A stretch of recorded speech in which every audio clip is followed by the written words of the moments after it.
కాంగ్రెస్ ఓటర్లను తొలగించి పార్టీని తనను దెబ్బతీసేందుకు బీజేపీ బీఆర్ఎస్ కుట్రలు చేస్తున్నాయని సీఎం రేవంత్ రెడ్డి ఆరోపించారు. సరిపై అవగాహనలో భాగంగా వికారాబాద్ జిల్లా కొడంగల్లో కాంగ్రెస్ శ్రేణులు బీఎల్ఏలను ఉద్దేశించి మాట్లాడారు.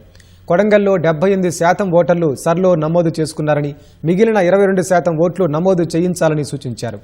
ఓటరు జాబితాలో పేరు లేకపోతే ప్రభుత్వ సంక్షేమ పథకాలు రావన్నారు.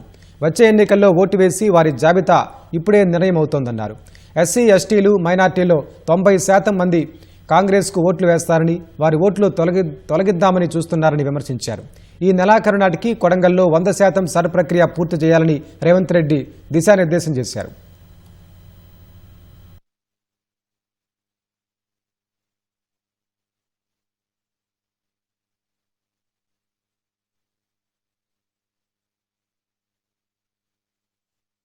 మైనారిటీల ఓట్లే తొలగిస్తున్నారని ఒక చర్చ అపోహ ఉన్నది. మైనారిటీల ఓట్లుగా తొలగిస్తున్నది బీజేపీ బీఆర్ఎస్ వాళ్ళు.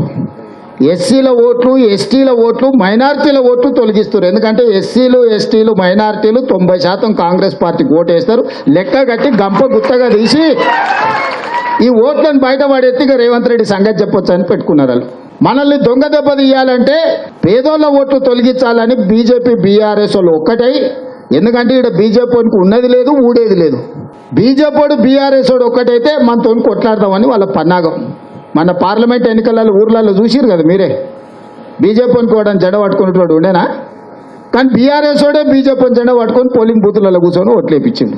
రేపు భవిష్యత్తు కూడా బీఆర్ఎస్ వాడు ఒక్కటై గూడుపుటాన్ని చేసి కాంగ్రెస్ను దొంగ దెబ్బతీయడానికి ఇవాళ ఈ ఎస్ఐఆర్ను వాడుకొని ఎన్నికల ఓట్ల ప్రక్షాళన అడ్డం పెట్టుకొని ఎస్సీ, ఎస్టీ, బీసీ, మైనారిటీ ఓట్లు తొలగించడానికి రోజు కుట్ర జరుగుతుంది.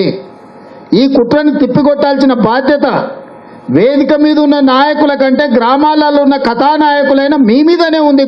ప్రతి గ్రామంలో మీరే కథానాయకులు. ఓటు పోయిందంటే సర్వం పోయినట్టే.